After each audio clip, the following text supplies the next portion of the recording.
And it's really interesting to reflect on, like you guys said, like that journey of that older content that really tells that story. And for me, it was my liberation, like finding my people and finding my voice in a way that allowed me to be truly honest. And just to be real honest with you guys and get real into it, like I was a sales guy for years. I was programmed by the people I worked with to lie on a regular basis. I had been through that process for 8 years, telling myself I needed to be the best I possibly could.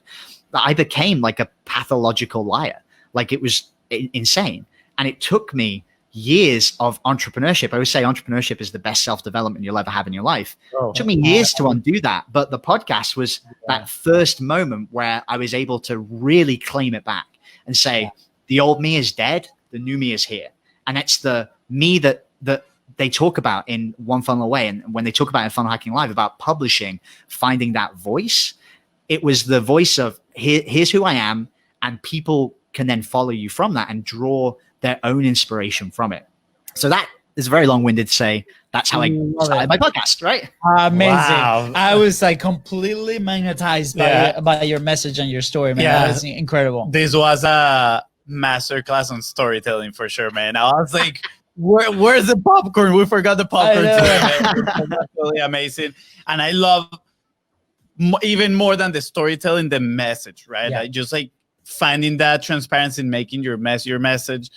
I mean, I've heard it before, not gonna lie, that you gotta make your message, but I don't think I have ever someone explain it so well through their own story as you just hit me. When you said it, it just hit me like a ray of light of I have to just be honest with people. And it was terrifying. It is. I mean, and you know, we've gone through our fair share of stories, maybe not as deep as yours, but the same thing happened to us at that event. And it's been a couple events, you know, we went to Steve's event as well. And just like being around the same kind of people. And, you know, in content, we talk about that greatly, about community, the people that think just like you do, that support you, that are there with you. And you're probably experiencing it on your Facebook group with your own community. People are starting this journey together. And that's amazing. So that's what you found in that event. That's what we found in those events as well. Testing our message, you know, what happened, give me feedback, and just be open about it. And like you said, the number one self-development tool, 100%. I mean, for those starting their journey, if you're listening right now and you're trying to get into this, especially content, because you got to be transparent. You got to document what's going on. You got to be real. And what we found is like, this is a very awesome tool, like a therapy tool, kind of like you just let it go and, you know, put it out there. And then the people that are attracted are going to support you. And dude, if they're not okay with it, that's fine. You don't have to be their friend, you know, filter them out. It doesn't matter. You're just going to attract your same people. That's okay. Yeah. And it's scary because like the more authentic you are, the more your people find you, you know, and like, I love looking at like really high profile examples of this. Like I was on an interview with Josh Forty the other day. We were talking about Logan Paul. Like, I don't know if you guys follow Logan Paul, but like the dude was the most controversial person on the internet. And through his podcast, from just blatantly being himself and being like, hey, here's who I am. You guys should get to know me. Like he was able to completely rehabilitate his whole image. Like people just saw him in a completely different light. And like, that's the power of it. Like if a dude like that, who did those many things wrong, can be honest and own it and share his message on a podcast, anybody can. No matter how bad your shit is, like you'll be able to get through it, even if you aren't aware of it, right? It's crazy. I mean, we could sit down here and talk about this like 24/7, like 3 more episodes for sure. Yeah, no, I mean, we love this topic. I think I got to know a little bit of Logan Paul for the first time when he did that whole, you know, like Japan thing. And I was like, dude, like that's insane, right? Like, how can someone be like this?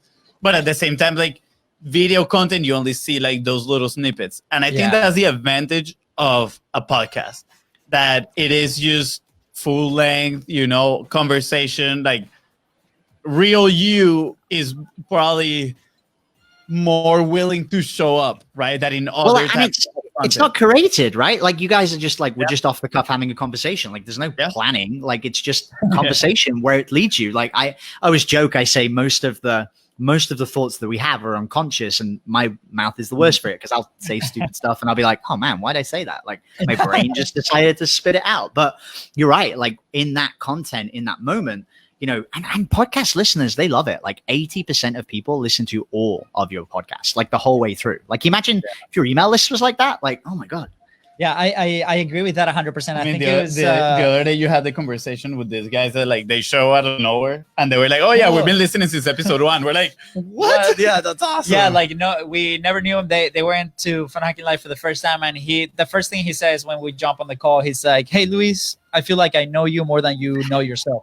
And I'm like, I am 100% sure you do, because you know we're being completely honest and transparent in our shows and anything that we put out there, even the Facebook lives, and that's the beauty of it, because they get to know you as who you are, right? And then, which is very, that I came to this thought that day. It's like, wow, if these guys end up being my clients, I want to perform like 1,000% on, and I want to make sure that what I'm delivering is top notch, because they know me. It is a relationship, it's personal based. And what you said about, you know, working in sales, that they teach you how to lie. I was in sales in the fitness industry, right? I was very lucky to be in an environment when maybe we didn't see it as lying. I had very good support from the owners, and we dealt with a lot of people that actually were getting results. But at the same time, the tactic of like, hey, I'm trying to convince you that this is the solution that you want, versus, hey, let me present you with this option.